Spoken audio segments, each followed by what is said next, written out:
ladies, it's your girl AyChristene, and today we're checking out movie sequels by TheOdd1sOut. Link for this video is in the description box below. I am excited to see how does he feel about sequels. Is he extremely opposed them? Is he with them? I don't have anything against sequels. If the first one was good, then yeah, I want to see more. I do know that sometimes when you keep going with sequels, that the quality kind of deteriorates the more movies that they have coming out, if it's a theme type of thing. But some sequels, you know, work out well, i.e. like if you want to kind of put the Marvel situation together. So Civil War, or Winter Soldier was good. The sequel to that, Civil War, was really, really good. And then the Russo brothers went on to do Infinity War, which was great. Endgame was, you know, not as good, but still really good. So I think some sequels can work. But let's see what Odd1sOut or James has to say. Link for this video, like I said, is down below in the description box. Now let's get started. Me, Jaden, Domix, Ross, and Aaron are all going on tour doing a show called Scribble Showdown. We're going to these cities on these dates. So if you want to see us play some drawing games live... Wait, hold on. Y'all coming to Florida? We're going to these cities... No. Florida gets no love. No love.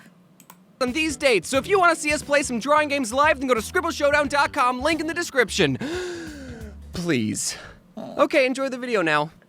Do you all remember that classic kids movie made in the 70s about a pig and a spider? Yeah, Charlotte's Web. Remember how it made us a lot of money? Wait, didn't we already have this conversation? Yeah, I was gonna say, this seems familiar. Am I watching the same video? But we're remaking this conversation. Okay. With better graphics. Oh, okay. And Will I get what he's saying. Smith.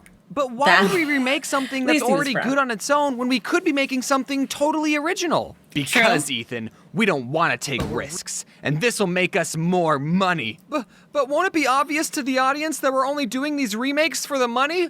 Depending. They'll watch it anyways. That's kind of true. I don't want you to think that all sequels and remakes are bad. One of my favorite movies is a spin-off. And I'm very excited for the remake of The Dark Crystal to come out. And if you think I'm going to make a video talking about it when it comes out, you are absolutely correct. Why are his eyes so red? Oh, maybe because of overexhaustion from working.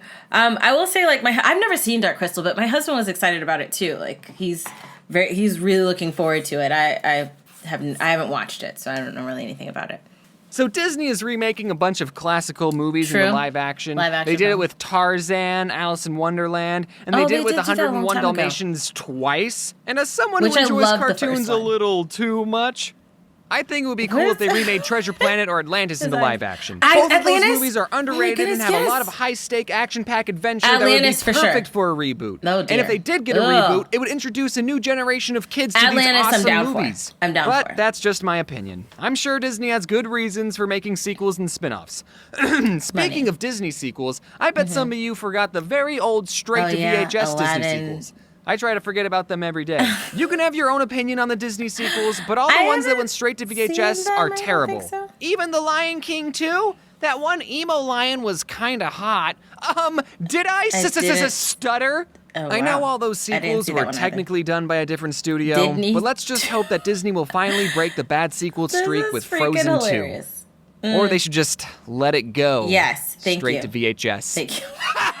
Some franchises like Harry Potter or Lord of the Rings have long overarching stories that are designed to have multiple installments, and as long as the studio doesn't stretch out one book into 3 movies, then those types of movies are absolutely fine. But I don't want to talk about those movies. I want to talk about sequels to standalone films. Now, I believe that a sequel to a standalone film can be done, but it's a delicate process. Terminator 2. Because in the first movie, you establish the characters in the world they live in, then the protagonist has to overcome a problem, usually defeating a villain, and then the characters live happily ever after, and the story is all wrapped up nicely with a bow. And good story. What a nice story we got there. I'm just gonna set it down and watch it from time to time and not change it one bit. Yes. But then a sequel comes along and says, "Oh, you thought the characters lived happily ever after?" And then rips off the nice bow and says there's another more evil villain who wasn't mentioned in the first movie for some reason. If a sequel turns out bad, it can devalue the original movie. There's a reason we don't talk about Atlantis 2 or Pocahontas 2.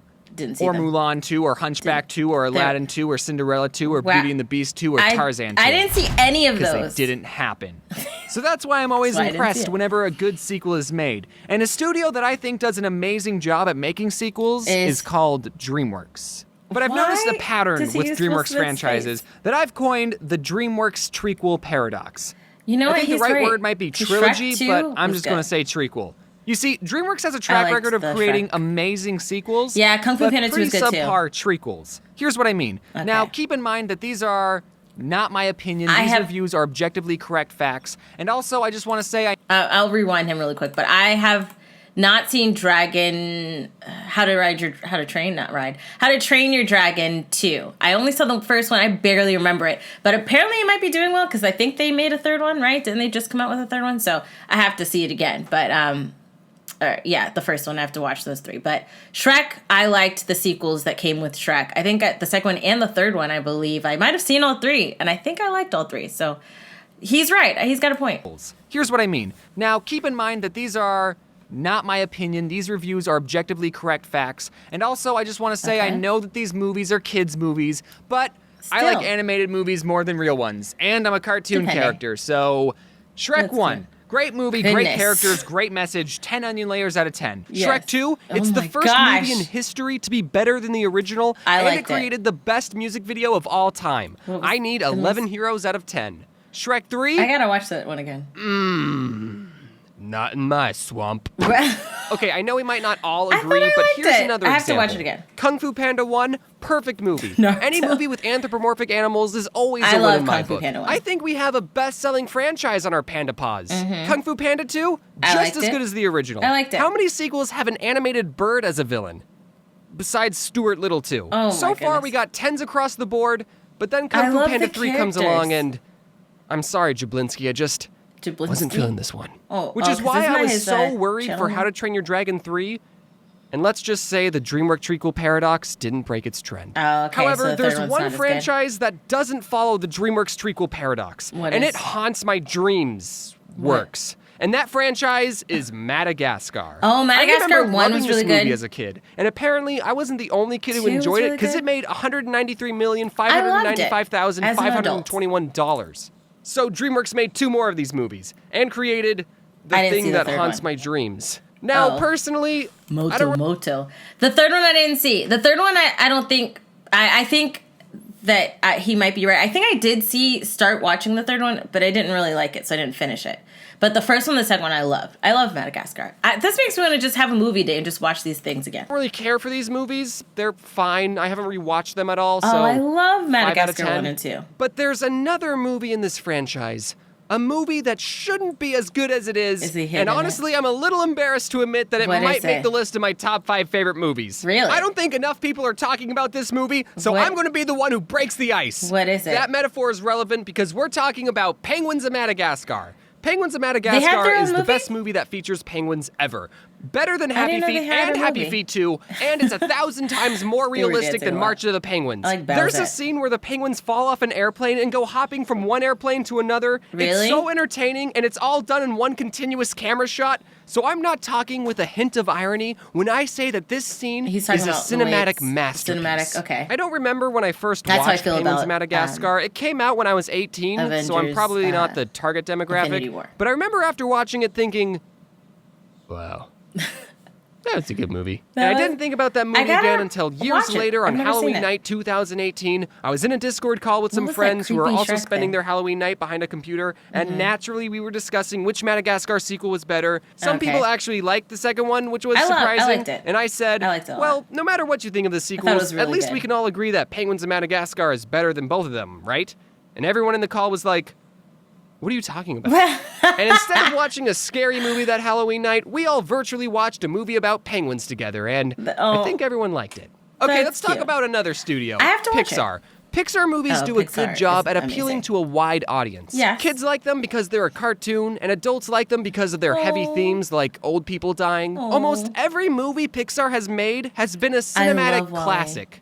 Penguins of Madagascar, however, is not one of those emotionally inducing movies. It doesn't teach a thought-provoking life lesson. It's an hour and a half of penguins fighting an octopus, and I love it. Every morning when I watch Penguins of Madagascar, I feel like a kid again. Does he watch it every morning? I am jealous of the writing in this movie. Okay, there's one fart joke, but that's my only complaint.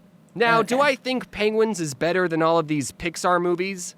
No, definitely not. Okay. But I do think this movie is really good, and IMDb gave it a 6.7 when it clearly deserves a 10. Yeah. I don't know if this video convinced you to watch Penguins of Madagascar, but if you're retroactively looking for the next summer blockbuster movie to watch, then it's got my recommendation. James, are you being sponsored by Penguins? I wish. There wasn't really a point to this video. I just wanted an excuse to talk about my favorite DreamWorks spinoff. So, in conclusion, I'm really excited for The Dark Crystal 2 coming out on Netflix. Apparently. The show's being released on August 30th, which is coincidentally this channel's 5-year anniversary. Oh, congratulations. So don't expect me to work that day. Okay, admittedly, this video went on. That's hilarious. I have to see the movie. I've never even seen it. I used to watch the show. There was a Madagascar show. But I don't think... I feel like I would have seen it, but I can't for the life of me remember anything from it, so I definitely need to check it out. The penguins were a big thing I liked from the Madagascar series, along with King Julius. King Julius and his friend and his like fangirl I think it was a guy, but nonetheless, this character was like super fangirling over King Julius, and he could not get rid of him. So I loved the first Madagascar, the second Madagascar. I loved Kung Fu Panda 1, Kung Fu Panda 2. I think I saw the third one. I don't really remember right now. But Shrek, I think I loved all three. So I do agree that you have these movies that I would say DreamWorks has done a good job with making a sequel that was either just as entertaining, if not more entertaining. So it was definitely something that was very enjoyable for me and my husband, because we would watch it repeatedly. But there are a lot of movies that don't do as well as the sequel, whether it be for money reasons or story reasons or whatever reason they pump those things out. However, I will say that the Russo brothers with freaking Winter Soldier, Captain America Winter Soldier, which is technically already a sequel to the first Captain America, but we're gonna just stick with the Russo brothers version because Winter Soldier was really freaking amazing, and then Captain America Civil War, freaking amazing, and that was their sequel. And then their threequel was freaking Avengers Infinity War, and then after that Endgame. So I think they're the exception to the rule, but normally people have a similar mindset where they think sequels aren't as good as the original. And I get you. In some cases, the sequels are better than the original, where if you want to use Captain America again, sorry, I freaking love those movies, but the first Captain America was meh, the second one, which was Winter Soldier, was and then Civil War was like so, which were good. Those were good emotions, not bad emotions. But yeah, let me know your thoughts down below in the comment section. Do you agree with his mindset in regards to sequels? Have you seen the penguins of Madagascar? Let me know if you've seen them down below in the comment section. I haven't seen it. I want to check it out. But let me know your thoughts. If you like that video, check out the link in the description box below to support James and everyone else involved. If you like this video, hug the life out of that like button. I love you guys as always. And until next time, buddies. Toodles.